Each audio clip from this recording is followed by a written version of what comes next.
سوتنەوەی گۆڕان لەگەڵ لایەنە سیاسیەکانی هەرێمی کوردستان و بەتایبەت لەسەر سەردانەکەی ئەمڕۆی سوتنەوەی گۆڕان بۆ لای بەرەی تورکمانی لە هەولێر ڕاستەوخۆ زەردەش حەسەن ئەندامی ژووری پەیوەندی دیپلۆماسیەکانی سوتنەوەی گۆڕانمان لە ڕێگەی سکایپەوە لەگەڵای کاک زەردەژەم کاتت باش. ئەم سەردانی سوتنەوەی گۆڕان بۆ لای بەرەی تورکمانی بۆ چی بوو؟ مەبەستان چی بوو؟ بینەرانی NRT خۆشەویست باش، ئێمە لە بجوتنەوەی گۆڕان لە ژووری پەیوەندی سیاسیەکان بە مەبەستی تاوتوێکردنی بیرروڕاکان لەگەڵ هەموو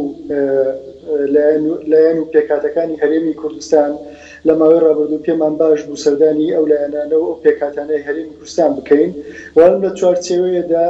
لە ماوەی ڕابردوو سەردانی برایان لە حزبی شووعی کوردستان و بجوتنەوەی ئیسلامیمان کرد و ئەمڕۆکەش هەر لەم چوارچێوە سەردانی برایان لە بەرەی تورکمانیمان کرد و تێیدا لە نزیکەوە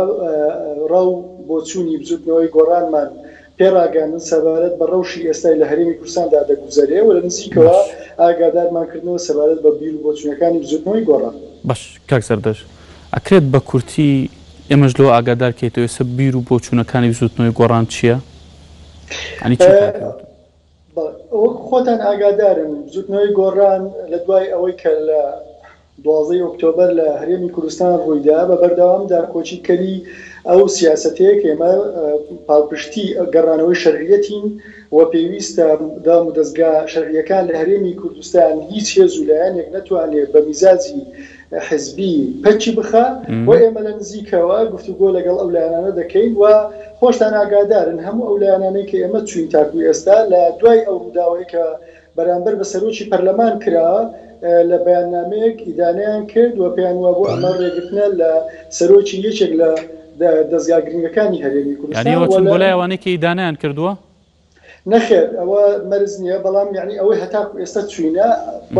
بەو شکلە بۆ بەڵام ئەوانەی کە چوینە خۆتان دەزانن ئەوانە کارکتەری کارەی گەرن لە ناو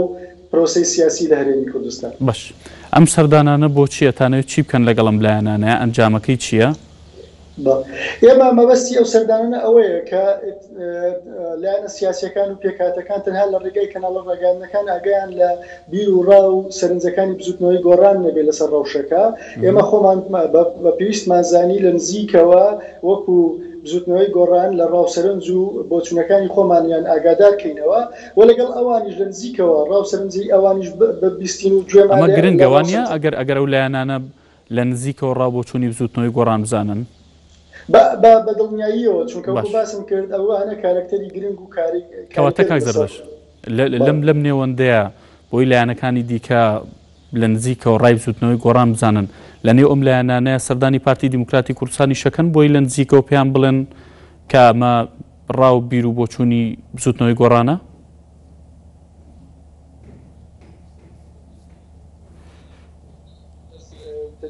کاک زەردەشت گوێت لە پرسیارەکەم بوو یاخود دووبارێکەمەوە؟ وەڵا گوێم من جەم لێ بوو نازانم. باش، پرسیارەکەمەوە بوو لەم نێوەندەیە کە دەتانەوێت لایەنەکانی دیکە بەڕوونی بۆ چوونی بجوتنەوەی گۆڕان بزانن کاتە سەردانی پارتی دیموکراتی کوردستانی شەکەن بۆی لە نزیکەوە پێیان بڵێن کێوە چیتانەوێت چۆن بیرەکەنەوە؟ دیموکراتی کوردستان دیارە وەکو ژووری پەیوەندی سیاسیەکان تاکو ئێستا ئەم باڵێن لە زندای سەردانەکانمان نییە، تەنها سەردانی ئەو لایەن و پێکهاتانە دەکەین کە پێمان وایە پێویستە لە نزیکەوە ئاگادار بین، چونکە مەسەلەی گفتوگۆکردن لەگەڵ پارتی دیموکراتی کوردستان ئەمە هەم پێویستی بە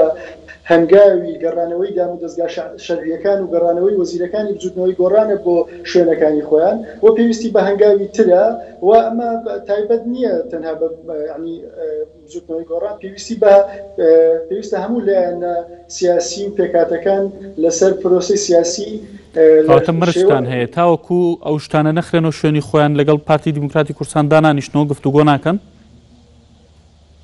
وەکو باسم کرد ئێستا ئەوەی کە تعبیر لە سیاسەتی ڕسمی بجوتنەوەی گۆڕان دەکات وتە بێژی فەرمیمان هەیە سەبارەت بە بوونی بەرز یان نەبوونی مەرج لە ڕۆژانی ڕابردوو ئێمە هەموو لە یەکتام لە کەناڵەکانی ڕاگەاندن جێتان لە وتە بێژی ڕسمی بجوتنەوەی گۆڕان بووە. ئەوەی کە ئەو دەیڵێ ئەوەیە پێویستە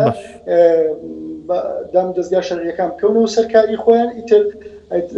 گفتوگۆی سیاسیش ئەو کاتی بەرهەمدار بێت. باش کاک زەردەشت لە کۆبوونەوەکە لەگەڵ بەری تورکمانی محەممەد حاجی ئاماژی بۆ کردو دەڵێ پێویستە ئەو ڕێکوتنی بۆ پێگەێنانی حکومت لە نێوان پارتی گۆڕاندا هەبووە بە شێوەیەکی تر مامەڵی لەگەڵا بکەن و گفتوگۆ لەگەڵ پارتیا دەستکەوت و شێوەی تر چییە؟